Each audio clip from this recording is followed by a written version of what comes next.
कर्माबाई जी भगवान को बाल भाव से भजती थीं और जगन्नाथ जी से रोज बातें किया करती थीं। एक दिन उन्होंने जगन्नाथ जी से कहा, तुम मेरी एक बात मानोगे? भगवान ने कहा, कहो, क्या बात है? कर्माबाई जी ने कहा, मेरी एक इच्छा है कि एक बार अपने हाथों से आपको कुछ बनाकर खिलाऊं। जगन्नाथ जी ने कहा, ठीक है। अगले दिन कर्माबाई जी ने खिचड़ी बनाई और जगन्नाथ जी को भोग लगाया। जब जगन्नाथ जी ने खिचड़ी खाई तो उन्हें इतनी अच्छी लगी कि वे रोज आने लगे। कर्माबाई जी रोज सुबह उठकर सबसे पहले खिचड़ी बनाती और जगन्नाथ जी भी सुबह होते ही दौड़कर आते और दरवाजे से ही आवाज लगाते, माँ, मैं आ गया, जल्दी से खिचड़ी लाओ। कर्माबाई जी खिचड़ी लाकर उनके सामने रख देती। भगवान भोग लगाते और फिर चले जाते। एक बार एक संत कर्माबाई जी के पास आए और उन्होंने सब देखा। वे बोले, आप सर्वप्रथम सुबह उठकर खिचड़ी क्यों बनाती हैं?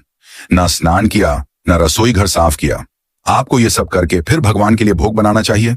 अगले दिन कर्माबाई जी ने ऐसा ही किया। जैसे ही सुबह हुई, भगवान आए और बोले, माँ, मैं आ गया, खिचड़ी लाऊं? कर्माबाई जी ने कहा, अभी मैं स्नान कर रही हूं, थोड़ा रुको। थोड़ी देर बाद भगवान ने आवाज लगाई, जल्दी करो माँ, मेरे मंदिर के पट खुल जाएंगे, मुझे जाना है। वो फिर बोली, अभी मैं सफाई कर रही हूं। भगवान ने सोचा, आज मेरी माँ को क्या हो गया? ऐसा तो पहले कभी नहीं हुआ। आखिरकार भगवान ने जल्दी जल्दी खिचड़ी खाई, लेकिन आज खिचड़ी में वो भाव और स्वाद नहीं आया। बिना पानी पिए ही वे भागे।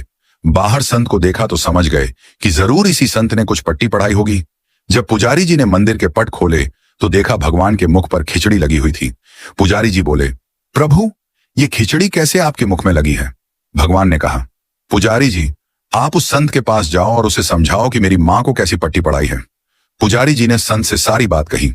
संत घबरा गए और तुरंत कर्माबाई जी के पास जाकर कहा, ये नियम और धर्म तो हम संतों के लिए हैं, आप तो जैसे बनाती थीं वैसे ही बनाइए। अगले दिन से कर्माबाई जी ने फिर से वैसे ही खिचड़ी बनाना शुरू कर दिया और भगवान बड़े प्रेम से प्रतिदिन आते और खिचड़ी खाते। एक दिन कर्माबाई जी का देहांत हो गया। भगवान बहुत रोए। जब पुजारी जी ने मंदिर के पट खोले तो देखा कि भगवान रो रहे थे। पुजारी जी ने पूछा, प्रभु, आप क्यों रो रहे हैं? भगवान बोले, पुजारी जी, आज मेरी मां मर गई, अब मुझे कौन खिचड़ी बनाकर खिलाएगा? पुजारी जी बोले, प्रभु, आज से आपको सबसे पहले रोज खिचड़ी का भोग लगेगा। इसी कारण आज भी जगन्नाथ भगवान को खिचड़ी का भोग लगाया जाता है।